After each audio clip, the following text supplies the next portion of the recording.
नमस्कार। ऐसे में जब तमाम चैनल अमेरिका चले गए हैं, मैं इंडिया से रवीश कुमार। मूर्ति और मेमोरियल की राजनीति ने हिंदुस्तान की तारीख को अजब गजब किस्सों से भर दिया है। देश के तमाम चौराहे और तिराहे मूर्तियों से लैस हो चुके हैं। हरियाणा, राजस्थान में लोग अपने पूर्वजों की मूर्तियां घर के बाहर लगाते हैं और कई जगहों पर शहीद जवानों की भी मूर्तियां लगाई जाती हैं। हर 10 किलोमीटर पर या 2 किलोमीटर पर आपको पीने के लिए नल ना मिले, लेकिन कोई ना कोई मूर्ति जरूर मिलेगी। जिनकी मूर्तियां नहीं है उनकी सुनवाई के लिए मूर्ति मेमोरियल इंसाफ कमेटी होनी चाहिए। कुल मिलाकर भारत एक मूर्ति प्रधान देश है, तो फिर 12 तुगलक रोड को पूर्व प्रधानमंत्री चौधरी चरण सिंह मेमोरियल में बदल देने के लिए जो आंदोलन चलाया जा रहा है, वो क्या मूर्तियों के प्रति हमारी इसी सहनशीलता और स्वीकार्यता का विस्तार है या कुछ और है? राष्ट्रीय लोक दल और भारतीय किसान यूनियन के कार्यकर्ता कभी दिल्ली की सीमा पर तो कभी तुगलक रोड के रास्तों को घेर कर प्रदर्शन करने लगते हैं। कहीं चुनावी हार के बाद जबरन कब्जे की या कोई नई टेक्निक तो नहीं है? इससे पहले चौधरी चरण सिंह मेमोरियल के अखिल भारतीय स्तर का पश्चिम उत्तर प्रदेशीय आंदोलन क्यों नहीं हुआ या मीडिया ने कवर नहीं किया, ये पूछेंगे। चौधरी चरण सिंह 6 महीने तक प्रधानमंत्री रहे और कभी संसद का सामना नहीं कर सके। कांग्रेस विरोधी राजनीति के अग्रणी नायकों में रहे हैं। मुलायम सिंह उनके उत्तराधिकारी बताए जाते थे, जिनकी पार्टी की यूपी में सरकार है, और चरण सिंह के बेटे की पार्टी लोकसभा में इस बार एक भी सीट नहीं जीत पाई। अजीत सिंह हार गए और मकान खाली कर चले गए, लेकिन उनकी पार्टी इस बंगले को मेमोरियल में बदलने की मांग लेकर वापस आ गई। गैर कांग्रेसवाद कांग्रेस की राजनीति में मूर्ति संस्कृति के खिलाफ ही पनपा, मगर इसके नेता भी मूर्तियों के शिकार हो गए। हरियाणा में हर जिले में देवीलाल की स्मृति में पार्क बने हैं जहां उनकी मूर्ति है। वैसे वो पार्क काफी अच्छे हैं। हरियाणा के मुख्यमंत्री भूपेंद्र सिंह हुड्डा ने संविधान सभा के अंतिम जीवित सदस्य के रूप में विख्यात और अपने पिता रणवीर हुड्डा की स्मृति में रोहतक में एक भव्य 42 एकड़ का एक स्मारक का निर्माण कराया। चौधरी चरण सिंह के नाम पर भी कुछ कम नहीं है। दिल्ली में यमुना किनारे किसान घाट है, लखनऊ में हवाई अड्डा है, उनके नाम पर मेरठ में चौधरी चरण सिंह विश्वविद्यालय है, हिसार में चौधरी चरण सिंह कृषि विश्वविद्यालय है, सैफई में मुलायम सिंह यादव ने उनकी प्रतिमा लगाई है। पिछले साल उपराष्ट्रपति ने अलवर में उनकी प्रतिमा का अनावरण भी किया था। जाहिर है चौधरी चरण सिंह को कोई नहीं भूला है, इन मूर्तियों को अगर भूलने या स्मृति का प्रमाण पत्र माने तो। मगर इस बार बागपत की जनता भूल गई और अजीत सिंह को वोट नहीं किया, नरेंद्र मोदी को वोट दे दिया। अब मुलायम सिंह यादव, नीतीश कुमार, भूपेंद्र सिंह हुड्डा सब इस मेमोरियल आंदोलन का समर्थन करने लगे हैं। तरीके को लेकर विवाद हो सकता है, लेकिन इसे लेकर लकीर कहां से खींची जाए, इस पर विवाद शुरू होगा तो खत्म नहीं होगा। अंबेडकर के ये बयान पढ़ेंगे तो आप और कंफ्यूज हो जाएंगे, क्योंकि इसे समझना आपके लिए आसान नहीं है। फिर भी आपके दिमाग पर मैं बोझ डालता हूं उनके बयान का कि भारत के राजनीतिक जीवन में नायक और नायक पूजा एक कड़वी सच्चाई है। मैं मानता हूं कि नायक पूजा भक्तों के लिए हतोत्साहित करने वाली है और देश के लिए खतरनाक है। मैं ऐसी आलोचनाओं का स्वागत करता हूं जिनसे यह पता चले कि जिस व्यक्ति को आप महान मानकर पूजना चाहते हैं उसके बारे में जरूर जानना चाहिए। यह कोई आसान काम नहीं है। इन दिनों जब प्रेस हाथ में हो तो उसके जरिए महान पुरुष को आसानी से गढ़ा जा सकता है। हम एक ऐसे चरण पर पहुंच गए हैं जहां पॉकेट मारों से सावधान जैसे नोटिस बोर्ड के साथ साथ हमें यह बोर्ड भी लगाना होगा जिस पर लिखा हो महान पुरुषों से सावधान। अंबेडकर भी इस मूर्ति पूजा के शिकार हो गए। ऐसा नहीं कि गांधी, नेहरू ने मूर्ति पूजा का विरोध नहीं किया, मगर पूजा हुई। नेहरू ने तो कोलकाता के एक अखबार या पत्रिका में चाणक्य नाम से लेख भी लिखा जिसमें व्यक्ति पूजा की आलोचना की। लेकिन वही नेहरू 1961 में तमिलनाडु के मुख्यमंत्री के कामराज की प्रतिमा का अनावरण करने पहुंच गए। तब कामराज जिंदा थे, लेकिन जब डीएमके ने अपने संस्थापक अन्नादुरई की प्रतिमा बनाने का प्रयास किया तो कांग्रेस विरोध करने लगी। मूर्ति और मेमोरियल के बारे में 9 नवंबर 2013 के हिंदू में ए श्रीवत्सन ने एक बड़ा ही रोचक लेख लिखा है कि 1967 में जब डीएमके सत्ता में आई तो पार्टी ने मूर्तियां लगाने का काम जोर शोर से शुरू कर दिया। जहां जहां कामराज की मूर्ति थी वहां वहां अन्नादुरई की लगी। श्रीवत्सन ने लिखा कि नेहरू के निधन के बाद मेमोरियल बनाने के लिए एक ट्रस्ट बना, जिसके सचिव कर्ण सिंह ने बताया कि 2 साल तक 1 करोड़ रुपए ही जमा हुए, जबकि लक्ष्य था 20 करोड़। तब जब नेहरू काफी लोकप्रिय बताए जाते थे, शायद इसीलिए राजनीतिक दलों ने सरकारी पैसे और संसाधनों के दम पर मेमोरियल बनाने की राजनीति की तरकीब निकाली। 21वीं सदी में मायावती ने इसके स्केल को इतना बड़ा कर दिया कि राजनीतिक दुनिया हैरान हो गई। लगभग 5,000 करोड़ की लागत से लखनऊ और नोएडा में अंबेडकर और दलित नायकों की मूर्तियों के भव्य पार्क बनाने शुरू कर दिए। लेकिन मायावती यहां भी नहीं रुकी, अपनी और काशीराम की मूर्ति भी लगवा दी। दलित नायकों की मूर्तियां बीएसपी के उभार से पहले कहीं नहीं नजर आती थीं। कांग्रेस ने भी राजीव गांधी की हत्या के बाद श्री पेरुम्बदूर में स्मृति स्थल बनवा दिया। कांग्रेस सरकार ने यहां मंदिर के करीब 12 एकड़ जमीन को अधिग्रहित कर लिया। मंदिर ने इसका विरोध किया लेकिन कामयाबी नहीं मिली। इस गांव का नाम बदलकर राजीवपुरम भी कर दिया गया। लिहाजा गांव अपने नाम से इतिहास और भूत वर्तमान से वंचित हो गया। गुजरात में सरदार पटेल की भव्य प्रतिमा का ऐलान हो चुका है। इसके लिए इस बार के बजट में, केंद्रीय बजट में 200 करोड़ और गुजरात सरकार ने अब तक 500 करोड़ रुपए जारी कर दिए हैं।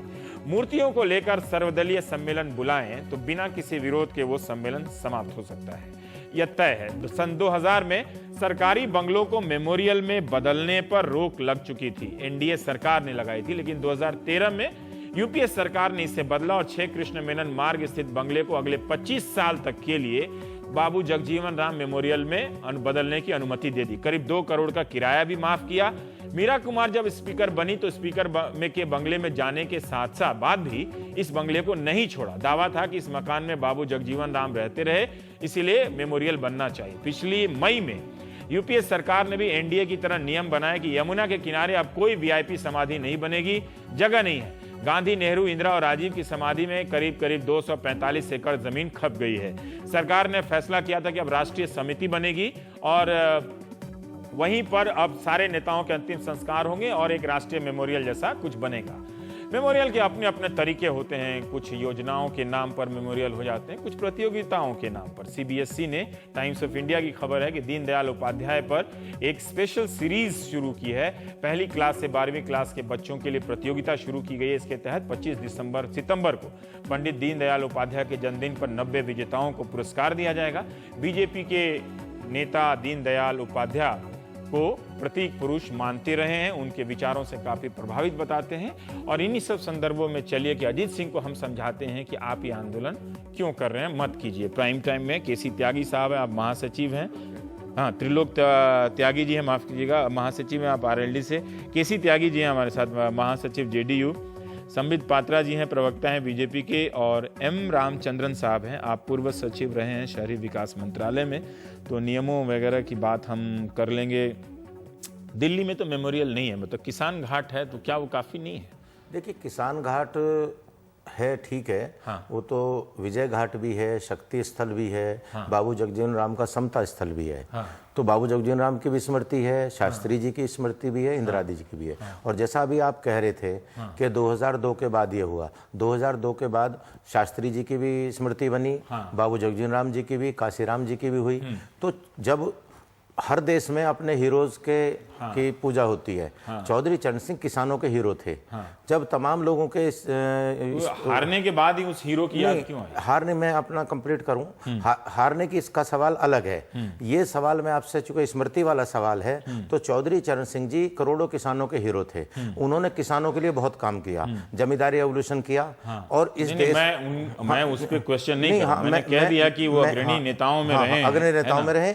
और उनका इतना योगदान रहा इस देश में कि अगर मैं किसी से तुलना नहीं करना चाहता, मैं किसी के स्मारक को खत्म करने की बात नहीं कर रहा। तो अभी यहाँ कोई, हमारे पास कोई मीटर नहीं है, पैमाना नहीं है, इसलिए बेहतर है कि राजनेता की एक सार्वजनिक भूमिका होती है उनके अपने दौर में, और वो महत्वपूर्ण भूमिका होती है।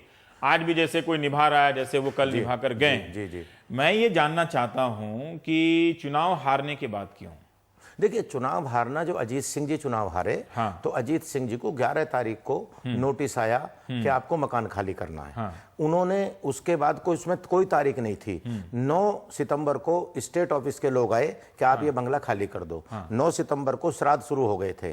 तो उन्होंने कहा कि श्राद्ध के बाद ये 24 तारीख को श्राद्ध खत्म होंगे, मैं बंगला खाली कर दूंगा।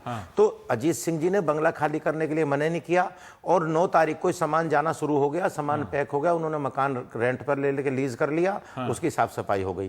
फिर 13 तारीख को किराया हो रहा है तो नहीं पूछना चाहिए। नहीं, उसका किराया, कुछ नेताओं के किराए पर नहीं, किराया बहुत। बसंत कुंज में कितना किराया होगा? 2-3 हजार, जो भी होगा, 5,000, 10,000, 50,000, इतना सस्ता। मैं दूसरी बात आपसे कह रहा हूँ कि फिर 13 तारीख को बिजली पानी क्यों काटा गया? जो आदमी बंगला खाली कर रहा, और पूरे देश में तो आपने पितृपक्ष में ही मेमोरियल के लिए आंदोलन कर दिया? नहीं, मेमोरियल का आंदोलन आज से नहीं है। हाँ, चौधरी साहब ने 87 में मकान के लिए आंदोलन हो रहा है उसमें क्या मेमोरियल बनाए जाने के कोई अवशेष मिलते हैं? नहीं, ऐसा है। उसके किस हिस्से को रहते हुए आप लोगों ने मेमोरियल बनाया? रवीश जी, मैं आपको क्लियर करूं कि 87 में चौधरी साहब जी ने इसी घर में प्राण त्यागे थे, और तभी जब ये किसान घाट बना था तभी ये बात आई थी कि इनका मेमोरियल इसे बना दिया जाए।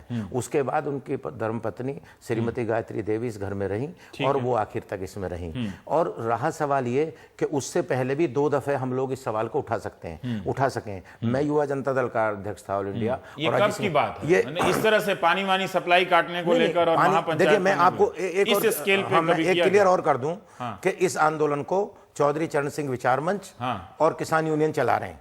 लोक दल का इसको आंदोलन देखिए मैं ये जो भी मांग है आप इसको मांग कह सकते हैं, आंदोलन कह सकते हैं। ये वो लोग कर रहे हैं, लोक दल की मांग है। इसका नेतृत्व अजीत सिंह कर रहे हैं? नहीं, अजीत सिंह जी नहीं कर रहे। वो क्यों नहीं कर रहे हैं? देखिए अजीत सिंह उनके नेता नहीं? देखिए ऐसा है कि क्या इस देखिए मैं सिंपल सवाल पूछ रहा हूं, मैं आपको तंग नहीं करना। क्या इस आंदोलन का नेतृत्व अजीत सिंह कर रहे हैं? नहीं, अजीत सिंह नहीं कर रहे। क्या इस आंदोलन का जयंत चौधरी कर रहे हैं? नहीं, जयंत चौधरी भी नहीं कर रहे। तो ये उनके परिवार के लोग नहीं कर रहे हैं, क्यों नहीं कर रहे हैं? क्या वो आपके आंदोलन से सहमत नहीं है? नहीं, सहमत हैं। मैं उसी को मैं आपको क्लियर करना चाह रहा हूं। मैं अपने दर्शकों को भी तो क्लियर करना चाह रहा हूं कि दो अमेरिका के टॉपिक प्रोग्राम करने लगते हैं। दो संस्थाएं हैं, एक चौधरी चरण सिंह विचार मंच और एक किसान यूनियन, जो इस आंदोलन को चला रही हैं। कांग्रेस में भी राजीव विचार मंच काफी बनता है। तो अच्छी वो चौधरी चरण सिंह के तो विचार थे ही, लोकदल उन्हीं के विचारों पे चल रहा है। तो मेरा ये कहना है, मेरा ये कहना कि अजीत चौधरी चरण सिंह जी के स्मारक की मांग का हम समर्थन करते हैं और इस आधार पे करते हैं। पर इस तरह से महापंचायत करेंगे, ये महापंचायत वो दोनों संगठन कर रहे हैं, वो भी पितृपक्ष में। आप लोग एक सीट शेयरिंग नहीं करते हैं और आप आंदोलन कर देते हैं। वो दोनों संगठन कर रहे हैं। आंदोलन शुभ कार्य है क्या शुभ कार्य है? इसमें अजीत सिंह जी ने ना किसी को आंदोलन को कहा है और ना अजीत सिंह जी ने तो इतना कहा कि मैं एंटाइटल नहीं हूं इस मकान में रहने के लिए। मैंने 9 तारीख को वादा कर दिया, मैं 25 को चला जाऊंगा। उन्होंने घर छोड़ दिया। फिर पूरे देश में ये भ्रम फैलाया जा रहा। नहीं, मेरा रवीश जी एक निवेदन आपसे, मैं चूंकि आप इस देश के जाने माने विद्वान है, नहीं मैं मानता हूं, मैं आपसे कहना चाहता हूं कि फिर टीवी के अखबार के जरिए क्यों भ्रम फैलाया जा रहा है इस देश में कि अजीत सिंह बंगले की लड़ाई लड़ रहे हैं। जो आदमी घर खाली कर चुका हो, जिसने अपना सामान शिफ्ट कर दिया हो, बंगले के लिए लड़ाई हो रही है। मैं भी पूछ रहा हूं, भ्रम नहीं फैला रहा हूं, मैं ये सवाल पूछ रहा हूं कि वो नेतृत्व कर रहे हैं या नहीं कर रहे हैं। उनका समर्थन है लेकिन वो नेतृत्व नहीं कर रहे। नहीं, मैं उनका महामंत्री हूं, जब मैं समर्थन कर रहा हूं तो उनका समर्थन है। पार्टी इस आंदोलन में कर रही है लेकिन आंदोलन नेतृत्व नहीं कर रही। हम इस मांग पर सन 87 से लगातार खड़े देख रहा हूं कि नेता के अलावा पार्टी किसी और आंदोलन का नेतृत्व नेता के अलावा नहीं, मैं ये कह रहा हूं उनका भी ये कहना कि कई लोग इस बात को लेकर नाराज हैं कि जो तरीका है वो ठीक नहीं है। देखिए आप दिल्ली के नजदीक होने का लाभ उठाकर जिस बागपत में आप हार चुके हैं, आपको नहीं हारना चाहिए था। वहां नरेंद्र मोदी कैसे किसानों के बड़े नेता हो गए वहां? अब देखिए वहां तो उनको होना नहीं चाहिए था। एक बाहर से आया हुआ आईपीएस अधिकारी कैसे किसानों का नेता हो गया इतना बड़ा? अब वो तो भ्रम फैला नहीं, भ्रम फैलाने की बात नहीं है ना। अगर वो लोग जिताते तो आप कहते कि आप जनता महान है ना? तो आप चुनाव हारने के बाद इस तरह से पानी बिजली का सप्लाई काट के, क्या ये तरीका ठीक है? मैंने आपसे बताया कि ये आंदोलन लोकदल नहीं कर रहा है, ये आंदोलन किसान यूनियन चौधरी चरण सिंह विचार मंच कर रहा है। मैं अगर मेरे से कोई पूछेगा, मैं चौधरी चरण सिंह का शिष्य हूं। ठीक है, मैं कह रहा हूं लोकतंत्र में शांति प्रिय आंदोलन होना चाहिए। अब आज भी शांति प्रिय तरीके से लोग आए थे, पुलिस ने जबरदस्ती उनको। चरण सिंह की पैदाइश है नूरपुर जी हाँ हापुड़ में, वहां भी स्मारक है। कमी क्या है? मतलब स्मारक नहीं, वहां तो चौधरी चरण सिंह जी की प्रतिमा लगी हुई है। प्रतिमा लगी तो वहां आप लोगों ने स्मारक क्यों नहीं बनवाया? उनके जन्म स्थान है, एक जगह है, एक स्कूल है चौधरी साहब का। देखिए चौधरी साहब अगर इस देश में बहुत बड़े लोगों का जो ये हिस्ट्री आजादी के बाद की है। मैं ये कह रहा हूं कि नूरपुर गांव में आप लोग हर साल जाते हैं? नहीं, नूरपुर में जाते हैं। गांव में ये प्रोग्राम लोग देखता है, इसलिए बताइएगा ठीक से। नहीं, नूरपुर वहां आपने जब मेमोरियल है तो फिर दिल्ली में ही किसान नेता का मेमोरियल दिल्ली में ही क्यों जरूरी? वहां मेमोरियल क्या मेमोरियल चौधरी चरण सिंह का मेमोरियल उसी किसान घाट में नहीं बन सकता है? नहीं नहीं, किसान घाट में तो सब, वहां तो सभी के बन सकते हैं। फिर जब सबके अलग हैं तो चौधरी साहब के लिए अलग से प्रथा क्यों हो? चौधरी वहां साहब क्यों नहीं बन सकता है? बागपत में क्या कोई मेमोरियल बनाया आपने जहां से वो सांसद रहे? बागपत में उनके नाम पर कॉलेज है, उनके नाम पर है, वो अलग बात है। पूरे देश में उनके अनुयायी कर रहे हैं, है ना, अनुयायी कर रहे हैं पूरे देश में। ऐसा नहीं है उनकी प्रतिमा अभी आपने भी कहा था कभी अलवर में लगी है प्रतिमा, पर मेरा ये निवेदन है, में अजीत सिंह या आप लोगों ने मिलकर कोई मेमोरियल बनाया है? वहां पर पुस्तकालय बनाया अजीत सिंह जी ने, और लड़कों के लिए उनके नाम पे पुस्तकालय बनाया। हाँ है, पर है ना, इसके लिए ये इसी बंगले में हो जाए, ये क्या जरूरी है? इसलिए हो जाए कि चौधरी साहब जब प्राइम मिनिस्टर हुए थे उससे पहले 78 में इस बंगले 78 से रह रहे हैं, और प्राइम मिनिस्टर रहे तब भी इसी बंगले में थे, उनकी डेथ भी इसी बंगले में हुई। मेरे ये तरीका ठीक है क्या, इस तरह से पानी बिजली का सप्लाई? नहीं, पानी बिजली की सप्लाई काटने का देखिए ऐसा है, वो प्रशासन का, ऐसा लगता है कि आप मेमोरियल के लिए कम उस बंगले पे कब्जा करना चाहते हैं। देखिए कब्जा करने वाले तो छोड़ चुके हैं, इसलिए कब्जे की तो कोई बात ही नहीं रही। वो तो अब उसमें लौट के नहीं जाएंगे ना? नहीं, बिल्कुल नहीं जाएंगे, कभी कोई सवाल ही पैदा नहीं है। ये भ्रम फैलाया जा रहा है, इसी भ्रम को तोड़ने के लिए मैं आपसे निवेदन कर रहा हूँ, अजीत सिंह जी के खिलाफ भ्रम फैलाया जा रहा है।